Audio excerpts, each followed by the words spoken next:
Hey everybody, welcome back to Gooseberry Homestead. Reba here. I just want to wish you all a very, very happy Passover weekend, and thank you so much for coming over to my channel and hanging out with me. So I was out here the other day and I've been doing some videos about the garden, walking through, checking in the greenhouse and all those kind of good things. And anyways, I was saying that my Honeycrisp and my Cosmic Crisp weren't going to be making fruit this year. Well, you guys, I spoke way too soon.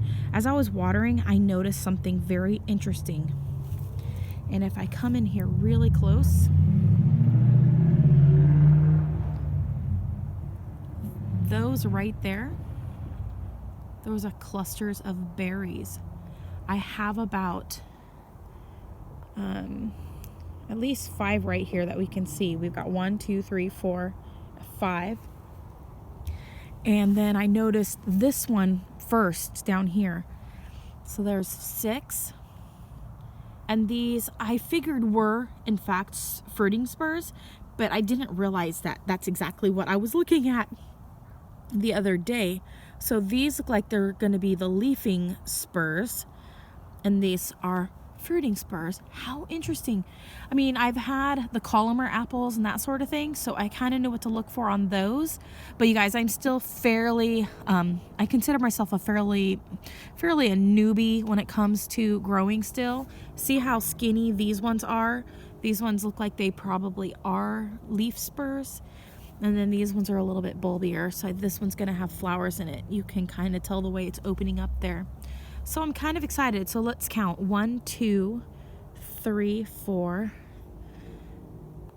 5, 6, 7, 8, 9. Possibly. I don't know. There might be another one hiding. But oh my goodness, you guys. So exciting. So this is on my Honeycrisp apple tree. Now last year this one did not make any flowers at all. So this will be its first year ever to try to put on fruit. So we will be watching it very, very closely. I'm very excited, you guys. And when we come over to here, this is my Cosmic Crisp. Now the Cosmic Crisp is a child of the Honeycrisp. And I was able to get one here locally at the farmer's market last year from a nursery called Burnt Ridge. And I would have gotten it from Raintree, but Raintree had sold out and then told me they would ship me my plant this year, and I wasn't having that. So I found another place to get my tree from. So if we pull these back like that, you guys, look at that. We've got little blossoms in here. So I've got at least, oh my goodness, you guys, if we go up to the top here, I've got one there at least, possibly 3 at the top. And then another one. So I'm just going to be watching it, you guys. I'm not exactly sure. There probably might be, for the ones that I can definitely tell, 1, 2, 3, 4, 5, 6, 7. This one might be one right here. That might be 8, 9, 10, 11, 12, 13, 14. And these ends might be also. Oh my goodness, you guys. Now, I will be making sure that I don't let it set every single fruit, because these branches are young branches. And if I allow them to set fruit like fully, they could break the branches, especially how young the tree is. But it would be okay for me to, allow a couple per branch at this point. I think I've seen some people's trees in their front yards here locally, and as I'm driving by it, and their trees were just loaded last year, you guys, and when the season was finished, their tree was split in half and it was completely destroyed. So you really want to just make sure that you are keeping an eye on your fruiting trees, especially if you're wanting to keep them around. I just cannot tell you how excited I am, because Honeycrisp is one of my favorite. Now, everybody has all their favorites that they really, really love. But Honeycrisp, and I did try the Cosmic Crisp this year for the first time when it came out in the late fall, early winter, and I'm still seeing some of the apples in the stores as of now. They are really shelf stable, and so that's really great. Now they do taste a little bit different than Honeycrisp, but you can definitely tell that the parentage of the Honeycrisp contributed to the Cosmic Crisp, and I enjoy it. Will I say it's my favorite? I can't say that definitively at this moment in time, but Honeycrisp is one of my favorites. I do like some of the golden apples and that sort of thing. I think Pink Lady is another one I really, really like. But I will wait until later once we have our homestead established and my plants are going into the ground before I add to any more of my like fruiting trees that I have, because we do need to move all these when we move. And my husband was just telling me the other day that he was looking around the yard, you guys, and he was like, I'm gonna have to move all this. And I said, I'm here too. I can help. We can work together to do it. I said, I hauled these items into the yard and I can help haul them out. So I just don't want him thinking that, you know, I'm not going to be helping for some odd reason when it comes to moving the plants to our new place, whenever that is. Heaven knows when we will be moving. So, I mean, I hope that it's within the next year. I would hope that's within less than a year or so, but only God really knows. And anyhow, so I just wanted to show you guys that I'm definitely going to be getting possibly some fruit this year. So I'll be watching them for sure and keeping an eye on these beautiful little apple trees. I am so stinking excited, you guys. So yeah, and I did just finish watering, so everything is looking really well. I did put my giant elderberries up for sale, only here locally. I'm not selling them across the internet. I do have some stargazer lilies in them, so I might transfer those out of the pot right before I let them go to their new homes. I don't plan on keeping the other bulbs, the hyacinths, because I have so many of them. So I'll probably let those hyacinths go with these plants, but I think I'm going to definitely take out the stargazer lilies because I really love stargazer lilies. And I want to be able to have those in my garden this year. The reason why I'm willing to let go of the elderberries is because I have starts from them over here. And these ones I'm going to be selling. These are cuttings that I had taken. And I'm going to be selling and giving away. But I have some of the thundercloud over here already. And then I have another cutting off of the Alesso over here.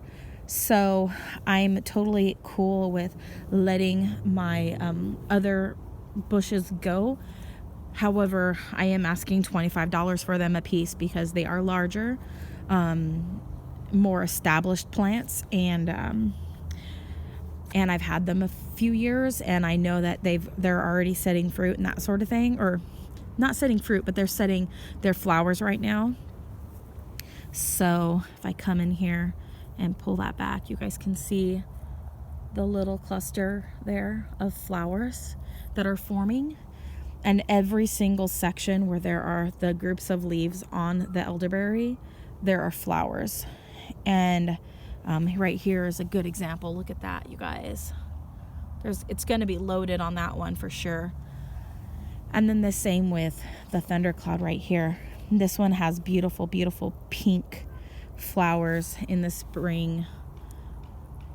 Just beautiful. So I'm really loving the color on it this year too. Oh my goodness, so pretty.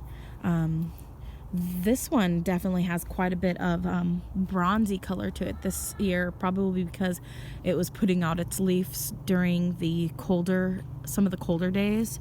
So yeah, But anyways, I'm willing to let go of a few items, and also downsizing, but not like necessarily getting rid of stuff, but like downsizing pot sizes for some of the items, not the trees, of course. The trees need to stay in these bigger pots, but any tree that I'm growing right now that's in a smaller pot will remain in the smaller pots for the next year or so until we get to where we're going. I am also planning on selling just a few of the chestnut trees. I'm keeping the apple trees just because it's an experiment I'm doing. And I'm keeping the one peach tree that I grew from seed. And these little pear trees. Because I did sell the pear tree that I had last year. I had gotten that Bartlett pear. And then I did some research on it. And it's probably a good pear. But I really prefer the pears that have like that buttery, non-gritty texture. And so I'm definitely going to wait until we move to do any purchasing of pears, because I want to make sure that I'm getting a buttery, non-gritty pear for our homestead. So I'm looking forward to that. Now, I do have a few items up in here also that will be for sale. Not in the green and not in the purple, but some of these little pink containers. I have some curly willows I will be listing for sale. Yeah, so I'm looking forward to this growing season. I am just cultivating what I have right now. I have another item here that I could sell. It's at one of those King Edward currants, and I'll keep one of the other ones. I don't need to have a duplicate of those ones. The plants that I am going to keep duplicates of, though, are my gooseberries over here. I'm not selling any of my gooseberries at this time. I'm going to wait. And later on in the future, you guys, probably not anytime soon, but in the future I will probably be having my cuttings go up for sale on there's a couple plant sites, and also on my Etsy account. I'll probably be listing like cuttings and that sort of thing of figs and gooseberries and elderberries and things that root really well, for people to do rooted cuttings and that sort of thing, so that they can get things at a cheaper price point. And so and it wouldn't be like something I'm making big buku bucks on or anything like that, but I want to be able to offer back the blessings that I have gotten from having plants in a more affordable way for other people. And so I'm looking forward to doing that. And I think I might even end up having a couple grape varieties that I could maybe offer cuttings of. Maybe. I don't know. It depends on if they're trademarked. So, yeah, I got to be aware of that. So this group right in here, most of those are all going to be for sale as well. And I did do something. You guys might notice that the honeysuckle's missing. Well, I have my tea plant into a small container. So that's an example of my downsizing out of the bigger pots, so that when we do go to move, we're not moving like a ton of container pots. Like all of these container pots, the dirt will be emptied out someplace into the yard to fill holes in here, because there are some dippy areas in the yard. I'm always twisting my ankle out here walking around, and I can definitely probably empty most of the soil on either side, because there's rut marks from where people used to be able to drive through right here and create holes in the ground. But I did move the honeysuckle right here. I did leave the cage with it for now. When we get ready to move, what I'll do is I'll cut it back.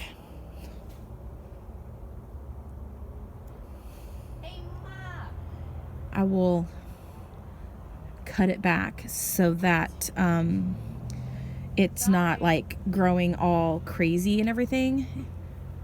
My kid's not sorry. He heard me in his room doing my video and came out to be really loud. He did that on purpose, you guys, to throw me off.